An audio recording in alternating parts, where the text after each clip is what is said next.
ज्योत से ज्योत जगाओ शो, ज्योत से ज्योत जगाओ शो।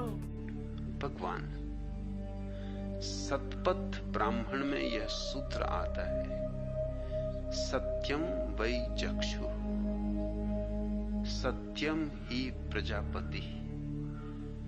अर्थात चक्षु सत्य है और सत्य ही प्रजापति है। हमें सूत्र का अभिप्रेत समझाने की कृपा करें। आनंद, सत्यम वै चक्षु, सत्य कोई वस्तु नहीं,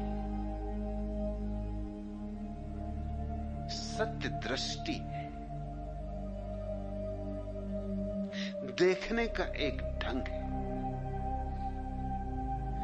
एक निर्मल ढंग, निर्दोष ढंग, एक ऐसी आंख जिस पे कोई पर्दा ना हो, एक ऐसी आंख जिस पे कोई धुआं ना हो, एक ऐसी आंख जो निर्विचार हो।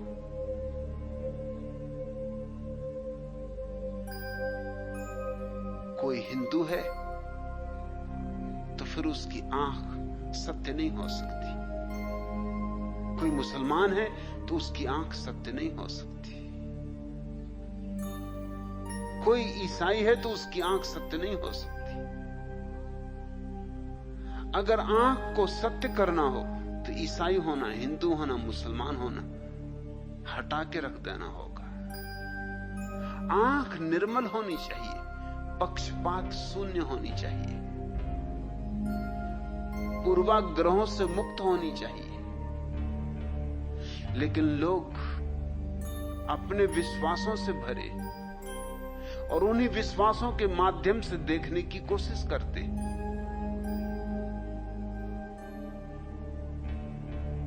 और जब तुम अपने विश्वास के माध्यम से देखने की कोशिश करते हो तभी सब असत्य हो जाता है।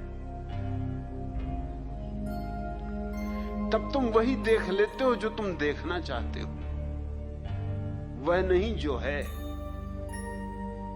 और देखना है उसे जो है।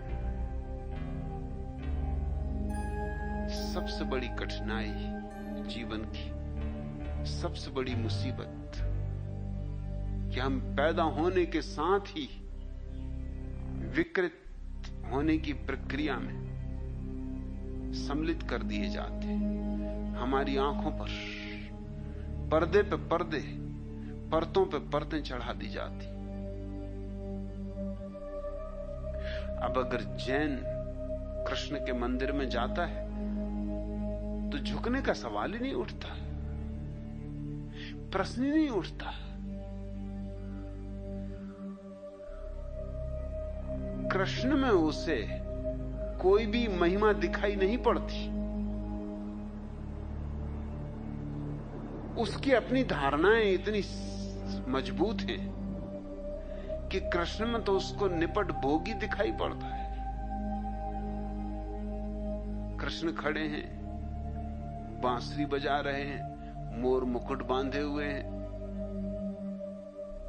पीतांबर वस्त्र पहने हुए हैं, आभूषण पहने हुए, रुक्मणी की प्रतिमा भी साथ में है कि राधा की। ये देखकर ही जैन के मन में तत्क्षण सवाल उठता है, ये कैसे भगवान? भगवान तो वीतराग होना चाहिए, वो उसकी धारणा है, वीतराग। उसे तो राग के बाहर पार होना चाहिए। ये तो रागी का रूप हुआ, ये बांसुरी, ये मोर मुकुट, ये सुंदर वस्त्र, ये स्त्री का पास खड़े होना, ये तो राग का लक्षण है। हाँ, महावीर को देखता है तो गदगद हो जाता है। नग्न खड़े, न कोई स्त्री पास है, न वस्त्र पास है, मोर मुकुट तो दूर, बांसुरी तो दूर, भिक्षा पात्र भी साथ में नहीं। महावीर तो करपात्री थे, हाथ से ही भोजन लेते थे, हाथ की अंजलि बनाकर जो बन जाता हाथ में, बस वही उनका भोजन था, वही भोजन पात्र था।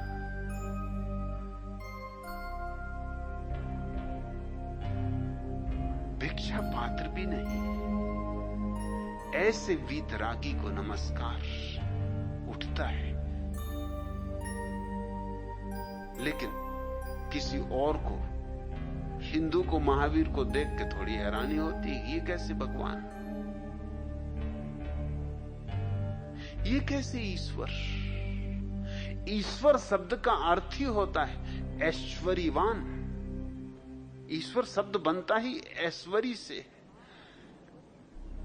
सारा ऐश्वर्य जिसका है वही तो ईश्वर। ये नंग धड़ंग खड़े हैं, ये कैसे ईश्वर।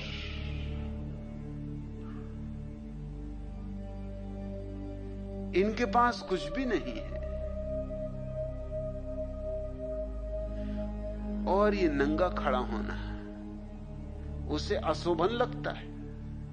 उसे वीतरागता नहीं दिखाई पड़ती, उसे दिखाई पड़ता है ये क्या मामला है। अरे कम से कम लोक लाज तो रखो। स्त्री बच्चे भी आते हैं, नंग धड़ंग खड़े हो, एक लंगोटी तो कम से कम लगा लेते। लंगोटी लगा लेते तो क्या बिगड़ जाता है। दिगंबर जैन मुनि बैठता इस ढंग से। तुमने दिगंबर जैन मुनियों के चित्र देखे? चित्र भी इस ढंग के बनाए जाते। महावीर तक के चित्र जैनियों के घर में ऐसे होते। मैं एक जैन घर में मेहमान था, बड़ा सुंदर चित्र महावीर का लगा था। मैंने उनसे कहा चित्र तो सुंदर है मगर चालबाजी से भरा है। उन्होंने कहा क्या चालबाजी? इस चित्र को जो भी कहता है वही सुंदर कहता है। आप पहले आदमी कि सुंदर भी कह रहे हो, चालबाजी से भरा भी। मैंने कहा चालबाजी इसलिए कि महावीर को तो सुंदर बनाया है मगर एक झाड़ की आड़ में खड़ा किया है और झाड़ की शाखा इस तरह से उनके पास से गुजारी कि उनका नग्नपन न दिखाई पड़े। तो मैंने कहा लंगोटी लगा देती, इतना बड़ा झाड़ लिए फिरो, इस लंगोटी में क्या बुरा। और हमेशा ऐसे झाड़ के आड़ में ही खड़े रहो, ये भी एक झंझट। और कहीं झाड़ मिले न मिले, और इसके पहले झाड़ मिले कोई दूसरा मिल जाए।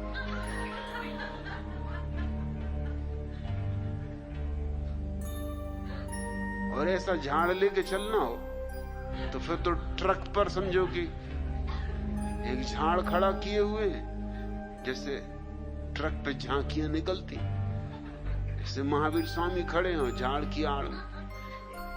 मगर इतना उपद्रव। उन्होंने कहा ये बात मुझे कभी ख्याल ना आई। बात तो सच है कि झाड़ इस ढंग से बनाया है कि बस उनका नग्नपन भर छिप गया है। जैन मुनि को इस तरह से बिठालते हैं फोटो लेते वक्त, पालथी मार के, और शास्त्र रख देते हैं उसकी पालथी में। तो शास्त्र पढ़ रहे हैं जैसे 24 घंटे कोई दूसरा काम करते हैं कि नहीं पता नहीं। नहाते धोते भी हैं कि शास्त्री पढ़ते रहते हैं। मगर जब भी तस्वीर देखो तो शास्त्री पढ़ रहे हैं। वो शास्त्र पढ़वाना पड़ता है। शास्त्र भी छोटा नहीं, काफी बड़ा शास्त्र पढ़वाना पड़ता जिसमें उनका सब ढक जाए। अभी इतने ही ढांकना है तो लंगोटी में क्या बुराई है। जैन मुनि चलता भी है रास्ते पर, दिगंबर जैन मुनि, तो उनके भक्त चारों तरफ से उनको घेर के चलते हैं। अंग्रेजों के जमाने में तो कुछ नगरों में उनका चलने पर निषेध था। पहले पुलिस से स्वीकृति लेनी पड़ती थी, और जब वो चलते भी तो उनके आसपास जैनियों को मंडल बना के चलना पड़ता था कि उनकी नग्नता किसी को दिखाई न पड़े। और जैन मुनि भी जब चलता है तो वो पिच्छी रखता है। वो पिच्छी इस ढंग से रखता है, क्या मतलब, क्या प्रयोजन।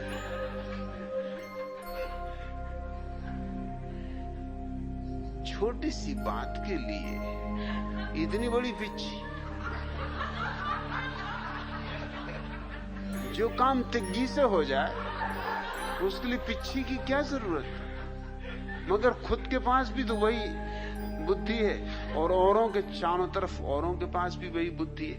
वो नजर उनकी वहीं अटकती, कह रहे ये नंगा घूम रहा आदमी, ये बात ठीक नहीं। किसी को ये भाव पैदा नहीं होता कि ये वीतराग है। इनको सम्मान दो, इनके चरणों में गिरो। तुम्हारी धारणा तुम्हारी आंख को आरोपित कर लेती, आच्छादित कर लेती। पत्नी चंदूलाल से कह रही थी, तुम मर्द लोग कितने लाचार होते हो जी। हम औरतें न रहे तो तुम्हारे बटन कौन टांकेगा। चंदूलाल बोले, बटन टांकने की फिर जरूरत ही कहां रह जाएगी। देवियों, तुम्हारे ही कारण तो ये बटनों को टकवाना पड़ रहा। ये तो बिना ही बटन टांके हुए घूमेंगे ना।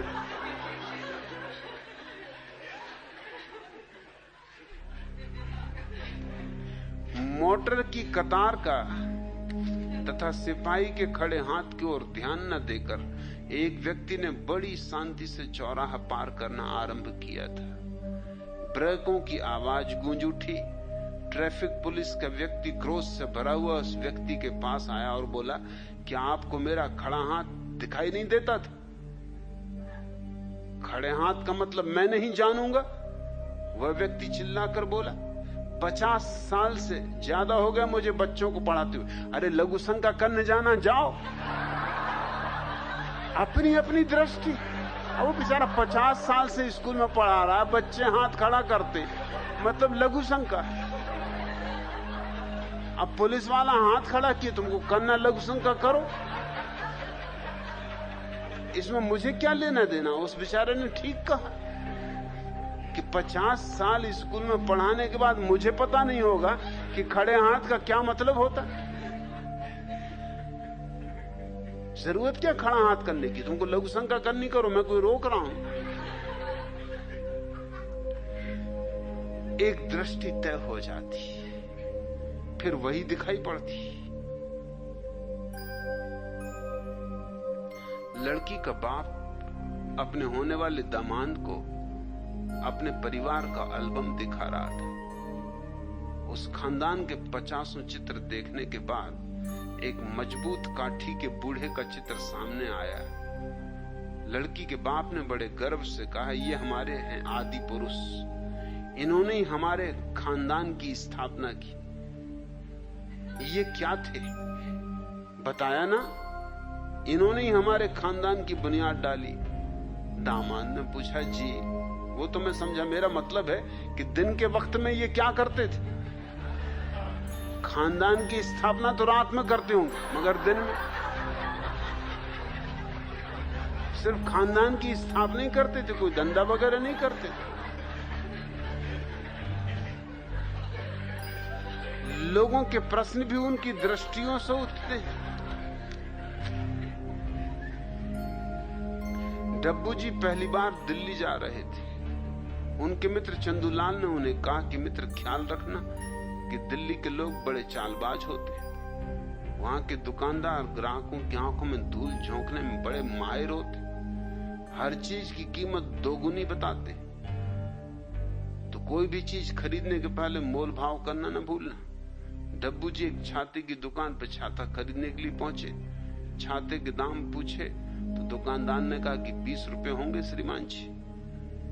डब्बू जी को फौरन चंदूलाल की सीख याद आई।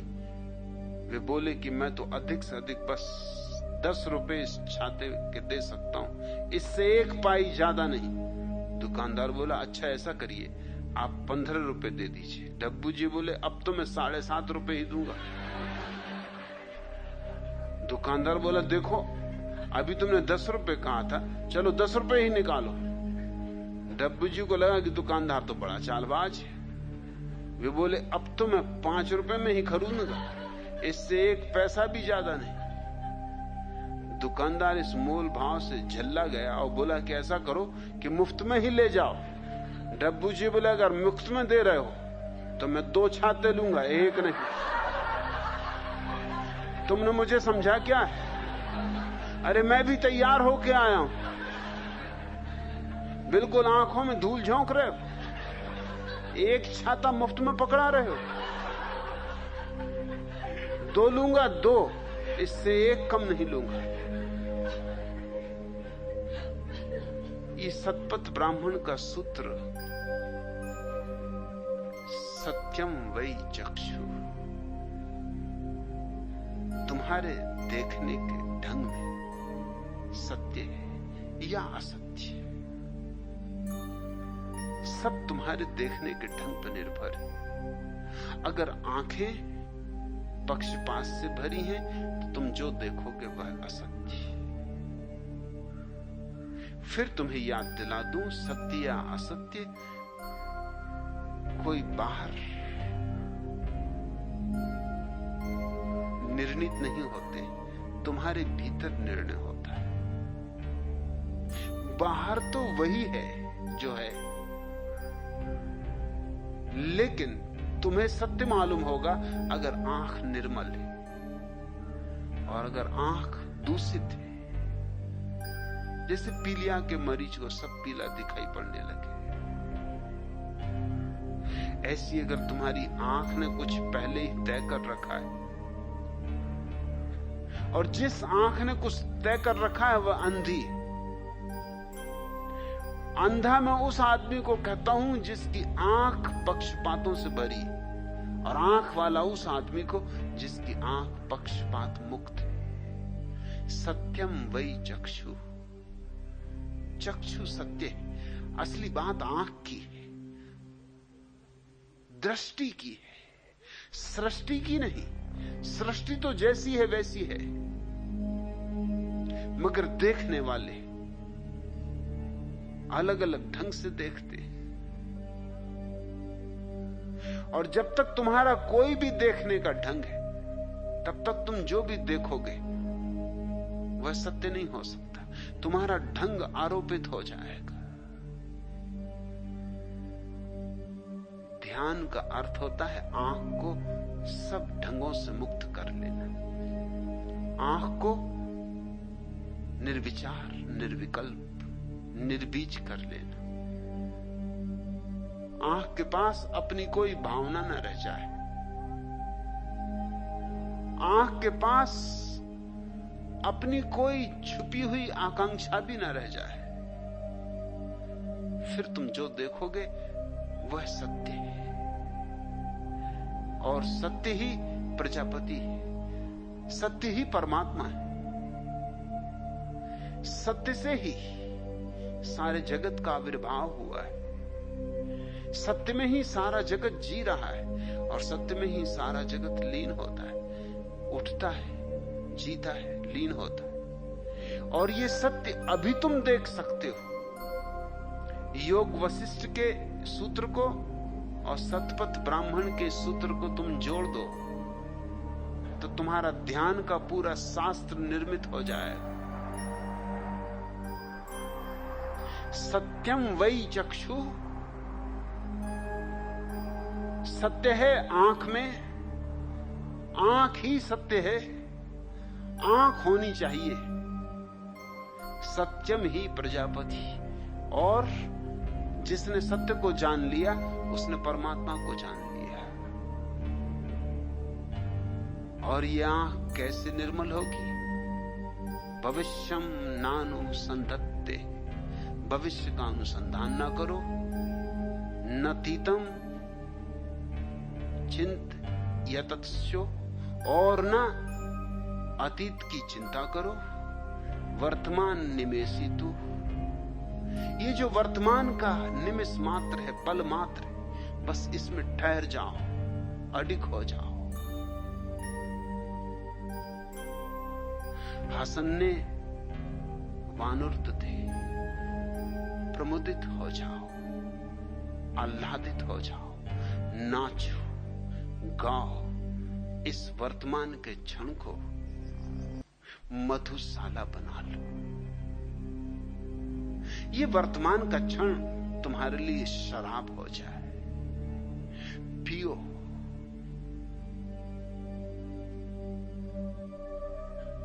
बेझिझक, बिना किसी शर्त के। और तब तुम जीवन का एक नया ही रूप अनुभव करोगे, वैसा रूप जैसा कि ऋषियों ने जाना, वैसा रूप जैसा कि बुद्धों ने पहचाना, वैसा रूप जैसा कि जिन्होंने जिया। क्राइस्ट और जरथुस्त्र और बुद्ध और लाओत्सु और महावीर और कृष्ण सब एक साथ तुम्हारे लिए सही हो जाएंगे। योग वशिष्ठ और सतपथ ब्राह्मण और ईशावास्य और धम्मपद और कुरान और बाइबल और जिंदावेस्ता सब एक साथ तुम्हारे भीतर लयबद्ध हो जाएंगे।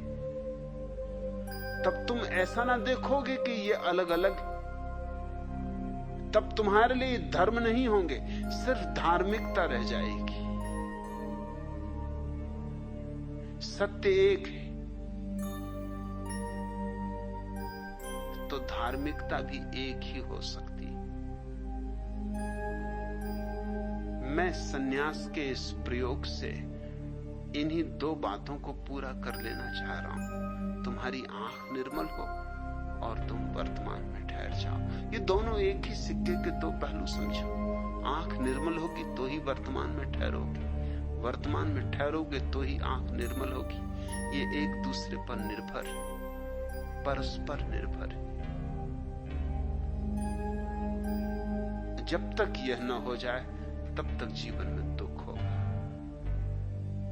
तब तक जीवन नरक है। जैसे ही यह हुआ कि जीवन स्वर्ग है, मोक्ष है, तब परमात्मा कहीं बाहर नहीं, तुम्हारी श्वास श्वास में, तुम्हारे हृदय की धड़कन धड़कन में।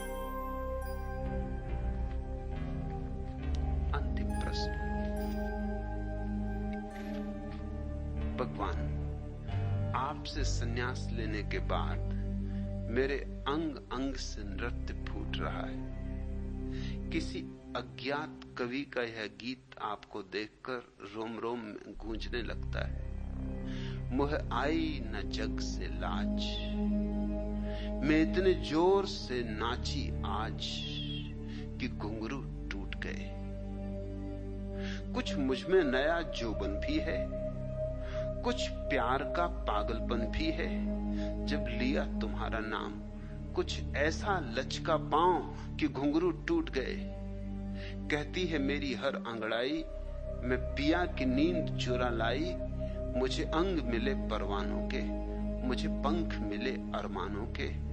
मैं बन के गई थी चोर कि मेरी पायल थी कमजोर कि घुंघरू टूट गए। यह नृत्य सदा सदा बना रहे, ऐसा आशीष चाहती हूं भगवान। चंद्रकांता भारती। यह घटना शुरू हो जाए तो फिर मिटता नहीं, यह बीज फूटना शुरू हो जाए तो फिर रुकता नहीं। असली कठिनाई बीज के टूटने की है। एक दफा बीज टूटा कि फिर विराट वृक्ष होगा। इसी घटना की तो चर्चा सतपथ ब्राह्मण का सूत्र, योग वशिष्ठ का श्लोक, इस नृत्य के लिए ही तो इशारे। मुझे आई न जग से लाज कि मैं इतने जोर से नाची आज कि घुंघरू टूट गए। टूट ही जाएंगे घुंघरू, क्योंकि ये नाच सीमा नहीं जानता, अवरोध नहीं जानता। ये कोई कंजूस का नृत्य नहीं, ये कोई संभल संभल के नाचने की बात नहीं। ये ना आंगन देखे कि टेढ़ा है कि तिरछा है, न ये ढंग देखे, न ये कोई नृत्य के शास्त्र का हिसाब रखे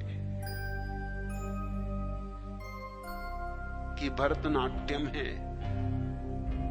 कि कथकली है। यहां सब शास्त्र टूट जाते, यहां सब नियम टूट जाते।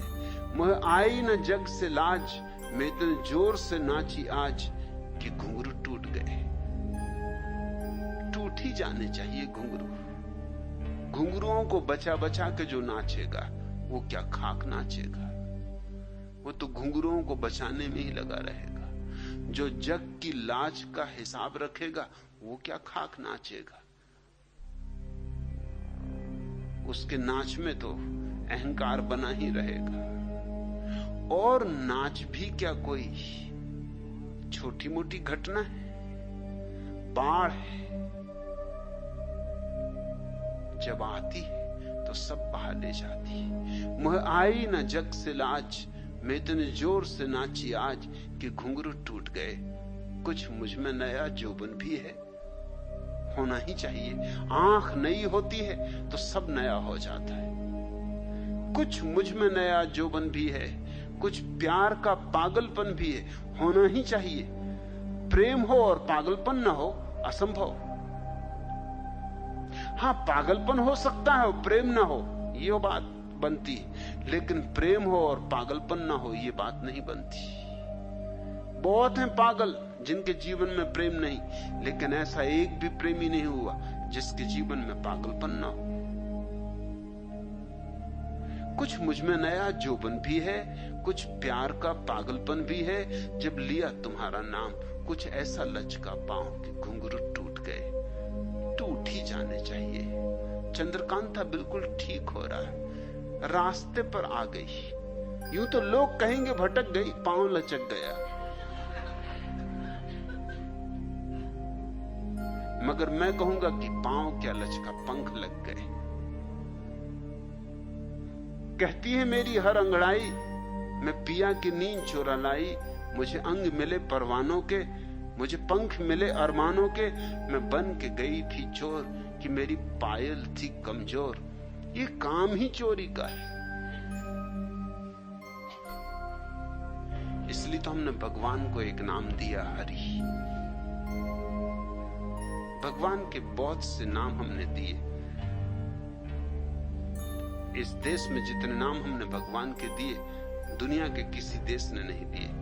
पूरा एक शास्त्री है विष्णु सहस्त्र नाम, उसमें सिर्फ नामों का ही उल्लेख है। भगवान के 1000 नाम, और 1000 तो केवल प्रतीक है। 1000 प्रतीक है अनंत का।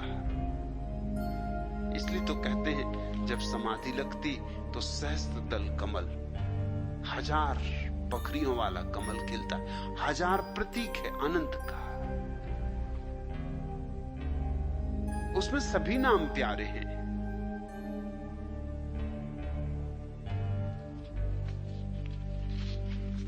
एक नाम तो बहुत अद्भुत है। नाम है ओम संन्यास कृते नमः। भगवान का एक नाम, वह जिसने संन्यास को पैदा किया। क्या गजब का नाम। तुमने सुना संसार को पैदा किया, मगर उसने संन्यास को भी पैदा किया। उससे भी गजब का नाम है हरि। हरि का अर्थ होता है चोर, हरण कर ले जो। चोर है भगवान। माखन चोर ही नहीं,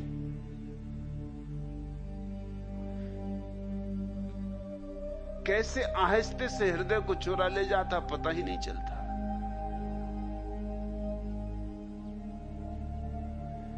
अभी कुछ दिन पहले एक जर्मन सुंदर युवती ने संन्यास लिया। उसे मैंने नाम दिया हरिदासी। उसको नाम समझा रहा था। बहुत भोली भाली लड़की थी। उसे मैं नाम समझा रहा था। जब मैंने उससे कहा कि भगवान चुपचाप हृदय चुरा लेता है, ये मतलब है हरि का। उसने कहा हाय, और अपने हृदय पर हाथ रखा। मैंने कहा आप बेकार रख रही, तू गया।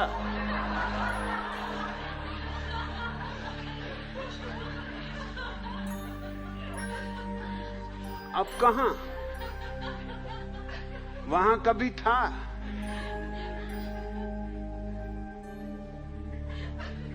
उससे मैंने पूछा आप कितनी देर रहेगी? उसने कहा आप क्या कहूं,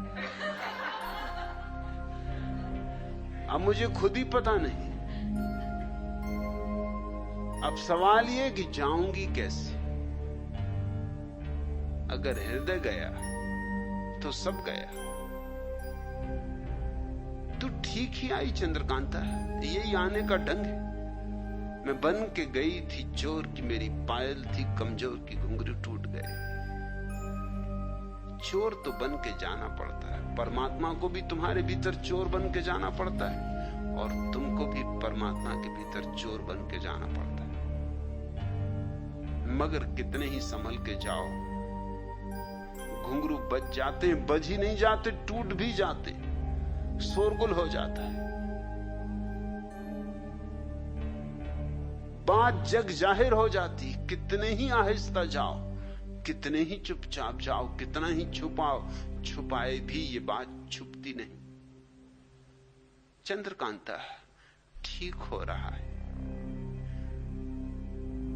पैर लचक गया, घुंघरू टूट गए, पंख लग गए अरमानों को, तो चल पड़ी मार्ग पर। आंख निर्मल होती जाएगी, अतीत खो जाएगा, भविष्य खो जाएगा, ये वर्तमान का अपूर्व क्षण ही रह जाएगा। और उसी क्षण अतीत जहां नहीं, भविष्य जहां नहीं, तू भी गई। अभी पायल के घुंघरू टूटे, जल्दी तू भी टूट जाएगी, ये मैं भाव भी टूट जाएगा। और जहां मैं गया वहां परमात्मा है। जब तक मैं है तब तक परमात्मा नहीं, और जब मैं नहीं है तब परमात्मा है। आज इतना।